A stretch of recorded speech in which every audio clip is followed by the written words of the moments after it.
Shalom saudara-saudara yang dikasihi oleh Tuhan. Ketika kita berbicara tentang dosa, umumnya dunia ini mengatakan dosa itu adalah sebuah perbuatan salah yang melanggar moralitas manusia. Namun Alkitab tidak hanya berbicara dosa seperti itu. Alkitab berbicara dosa adalah kuasa dosa yang menguasai manusia sehingga membinasakan manusia. Oleh karena itu, saudara yang kasih dalam Tuhan, kita bersyukur kepada Tuhan Yesus karena Dia menebus kita dari kuasa dosa dan kuasa maut, sehingga kuasa itu tidak menguasai kita, tetapi kita berada di dalam kuasa Roh Kudus. Salam jumpa dalam program Tuhan adalah Gembalaku. Saudara, pernahkah saudara memperhatikan kebinasaan terjadi ketika seseorang tidak pernah puas dengan apa yang ia miliki atau apa yang ia terima? Ada orang-orang tertentu tidak dapat menguasai keinginan makan makanan tertentu dan memakannya secara banyak sekali. Dan ia mengalami kerugian besar karena tidak dapat menahan hawa nafsunya itu. Juga kita menyaksikan, saudara, bagaimana orang tertentu yang berbuat jahat dan tidak pernah puas dengan hasil yang ia terima itu, dan dia berbuat lebih besar lagi kejahatannya, yang pada akhirnya membinasakan dia. Saudara, marilah kita sadari bahwa keserakahan dan hawa nafsu dosa itu sangat berbahaya ketika hal itu menguasai diri kita. Oleh karena itu, saudara, betapa berharganya Roh Kudus dikaruniakan bagi orang percaya, agar orang percaya menang atas semua itu. Sehingga orang percaya boleh menghidupi kehidupan ini dengan bermakna dan berguna. Saudara, mari kita membaca firman Tuhan dari 2 Samuel pasal 1 ayat 1-16. Setelah Saul mati dan ketika Daud kembali sesudah memukul kalah orang Amalek dan tinggal 2 hari di Siklak, maka datanglah pada hari ketiga seorang dari tentara dari pihak Saul dengan pakaian terkoyak-koyak dan tanah di atas kepala. Ketika ia sampai kepada Daud, sujudlah ia ke tanah dan menyembah. Bertanyalah Daud kepadanya, "Dari manakah engkau?" Jawabnya kepadanya, "Aku lolos dari tentara Israel." Bertanyalah pula Daud kepadanya, "Apakah yang terjadi? Coba ceritakan kepadaku." Jawabnya, "Rakyat telah melarikan diri dari pertempuran. Bukan saja banyak dari rakyat yang gugur dan mati, tetapi Saul dan Yonatan anaknya juga sudah mati." Lalu Daud berkata kepada orang muda yang membawa kabar kepadanya itu, "Bagaimana kau ketahui bahwa Saul dan Yonatan anaknya sudah mati?" Orang muda yang membawa kabar kepadanya itu berkata, "Kebetulan aku ada di pegunungan Gilboa." Maka tampaklah Saul bertelekan pada tombaknya, sedang kereta-kereta dan orang-orang berkuda mengejarnya. Ketika menoleh ke belakang, ia melihat aku, lalu memanggil aku, dan aku berkata, "Ya Tuanku." Ia bertanya kepadaku, "Siapakah engkau?" Jawabku kepadanya, "Aku seorang Amalek." Lalu katanya kepadaku, "Datanglah kemari dan bunuhlah aku, sebab kekejangan telah menyerang aku, tetapi aku masih bernyawa." Aku datang ke dekatnya dan membunuh dia, sebab aku tahu ia tidak dapat hidup terus setelah jatuh. Aku mengambil jejamang yang ada di kepalanya dan gelang yang ada pada lengannya, dan inilah dia kubawa kepada tuanku. Lalu Daud memegang pakaiannya dan mengoyakkannya, dan semua orang yang bersama-sama dengan dia berbuat demikian juga. Dan mereka meratap, menangis dan berpuasa sampai matahari terbenam karena Saul, karena Yonatan anaknya, karena umat Tuhan, dan karena kaum Israel, sebab mereka telah gugur oleh pedang. Kemudian bertanyalah Daud kepada orang muda yang membawa kabar itu kepadanya, "Asalmu dari mana?" Jawabnya, "Aku ini anak perantau orang Amalek." Kemudian berkatalah Daud kepadanya, "Bagaimana? Tidakkah engkau segan mengangkat tanganmu memusnahkan orang yang diurapi Tuhan?" Lalu Daud memanggil salah seorang dari anak buahnya dan berkata, "Kemari, paranglah dia." Orang itu memarangnya sehingga mati. Dan Daud berkata kepadanya, "Kau tanggung sendiri darahmu, sebab mulutmu lah yang menjadi saksi menentang engkau. Karena engkau berkata, 'Aku telah membunuh orang yang diurapi Tuhan.'" Ketika saudara membaca kisah ini, lalu dibandingkan dengan kisah yang terdapat di dalam kitab 1 Samuel, yaitu berkisah tentang saat-saat kematian daripada Raja Saul, mungkin saudara menjadi bingung. Karena kisahnya berbeda. Saudara, apa yang disampaikan oleh orang muda Amalek ini bukanlah kisah yang sebenarnya. Dia merekayasa kisah dan membuat narasi dengan satu tujuan. Dia mendapat keuntungan. Karena dia tahu Saul membenci Daud dan Daud dikejar-kejar.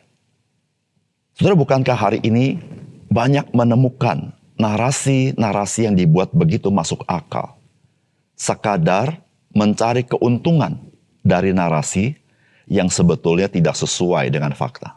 Saudara, apakah pesan firman Tuhan bagi kita? Saudara, yang pertama, keserakahan tidak pernah puas dengan keuntungan dan berhenti di dalam kebinasaan. Firman Tuhan berkata, ia bertanya kepadaku, siapakah engkau? Jawabku kepadanya, aku seorang Amalek. Lalu katanya kepadaku, datanglah kemari dan bunuhlah aku, sebab kekejangan telah menyerang aku, tetapi aku masih bernyawa. Aku datang ke dekatnya dan membunuh dia, sebab aku tahu ia tidak dapat terus hidup setelah jatuh. Aku mengambil jejamang yang ada di kepalanya dan gelang yang ada pada lengannya, dan inilah dia kubawa kepada tuanku. Saudara, apa yang diceritakan oleh orang Amalek yang masih muda ini, yang merupakan salah satu tentara dari Saul, adalah sebagian kisah nyata, sebagian rekayasa. Saudara, Saul tidak dibunuh oleh orang Amalek ini. Tetapi orang Amalek ini berkata bahwa dia yang membunuh Saul dengan satu maksud, yaitu dia ingin memberitahukan Daud, dia punya jasa, dia membunuh Saul. Kemungkinan banyak. Mungkin dia ingin mendapat jabatan tertentu atau mendapatkan penghargaan tertentu dari Raja Daud. Karena dia tahu Daud sekarang yang berkuasa. Saudara, setelah Saul mati, orang Amalek ini membawa mahkota emas daripada Saul, termasuk gelang-gelang yang dari emas. Saudara, bukankah itu barang berharga yang bernilai, yang dapat diukur dengan uang? Tetapi saudara, orang Amalek ini adalah orang Amalek yang licik. Dia tidak pernah puas dengan apa yang dia terima atau apa yang dia ambil dari benda-benda milik Saul. Dia ingin menambah keuntungan dengan merekayasa kisah itu. Saudara tahu apa yang terjadi? Yang terjadi adalah dia dibunuh oleh orang Daud. Saudara yang terkasih di dalam Tuhan, salah satu hal yang harus diwaspadai oleh kita, yaitu rasa tidak puas atau keserakahan. Saudara, rasa tidak puas atau keserakahan, saudara, kalau kita biarkan, dia akan menuntun kita, memimpin kita terus-menerus, yang pada akhirnya dia akan membinasakan kita. Saudara, berapa banyak orang di dunia ini, saudara, begitu dipikat oleh keserakahan, rasa tidak pernah puas. Saudara, pada akhirnya dia harus menelan pil pahit dari keserakahannya. Oleh karena itu, saudara yang kasih dalam Tuhan, kita harus dengan sungguh-sungguh waspada kepada keserakahan. Caranya adalah, saudara, mari kita berdekat kepada Tuhan. Kepuasan hidup kita bukan kepada materi, bukan kepada jabatan, tetapi kepuasan hidup kita ada di dalam Tuhan. Sukacita hidup kita ada di dalam Tuhan. Damai sejahtera kita ada di dalam Tuhan. Saudara, itulah yang membuat kita lepas daripada jerat keserakahan hidup. Mari dekat kepada Tuhan. Yang kedua, saudara, hati yang dipenuhi oleh hawa nafsu cenderung mudah tertipu oleh tipu daya dunia ini. Saudara, firman Tuhan berkata, lalu Daud memegang pakaiannya dan mengoyakkannya, dan semua orang yang bersama-sama dengan dia berbuat demikian juga.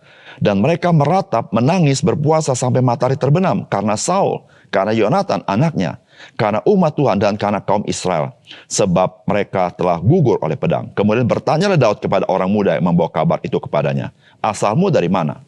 Jawabnya, aku ini anak perantau orang Amalek. Kemudian berkatalah Daud kepadanya, bagaimana? Tidakkah engkau segan mengangkat tanganmu, memusnahkan orang yang diurapi Tuhan? Saudara, Daud adalah seorang yang takut akan Tuhan. Saudara, takut akan Tuhan, itulah yang memimpin hidup Daud. Sehingga Daud, dia hidup berdasarkan prinsip kebenaran firman Tuhan. Yang tidak berubah itu. Di dalam segala situasi dan kondisi. Baik dalam keadaan menguntungkan atau dalam keadaan merugikan. Nah, pada saat ini, Daud sedang berada di atas angin. Di atas angin maksud saya adalah ada penjilat yang bernama yang orang Amalek ini, saudara-saudara, yang sedang mengagung-agungkan Daud dengan dia berkata dia membunuh Saul. Saudara yang kasih dalam Tuhan, Daud tidak terpesona dengan semuanya itu. Tetapi Daud tetap berpegang pada prinsip kebenaran firman Tuhan.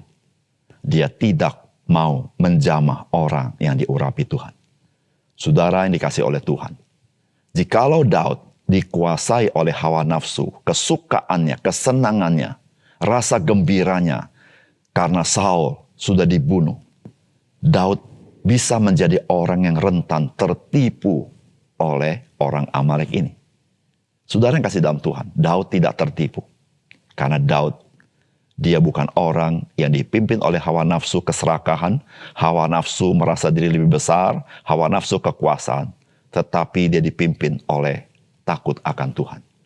Saudara yang terkasih oleh Tuhan, hari ini kita tidak tahu berapa banyak orang telah tertipu semata-mata karena mereka melihat keuntungan yang mereka bisa terima dari tawaran-tawaran yang ada.